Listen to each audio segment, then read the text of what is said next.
Hengki, warga Kertapati ini tertangkap polisi dari Polsek Kalidoni, Palembang. Dari hasil rekaman kamera pengawas yang memperlihatkan dirinya melakukan pencurian di sebuah minimarket, kawasan Sungai Selayur, Kecamatan Kalidoni.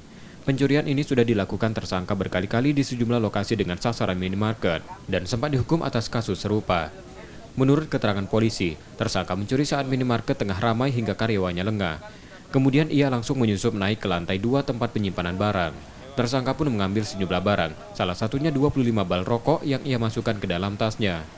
363, salah satu minimarket, pencurian di dalam minimarket di salah satu wilayah Polsek Kalidoni.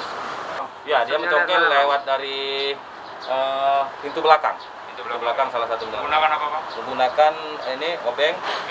Obeng, akhirnya dia masuk mengambil beberapa yang rokok yang sudah kita sita, dimasukkan dengan menggunakan tas ini. Sudah berapa kali lah? Kalau menurut keterangan pelaku, sudah lebih kurang 3 kali dia melakukan aksi itu. Karena perbuatannya, tersangka kembali berurusan dengan hukum dan terancam hukuman 5 tahun penjara. Rizky Oktora, Muklas Diferensial, Kompas TV, Palembang, Sumatera Selatan.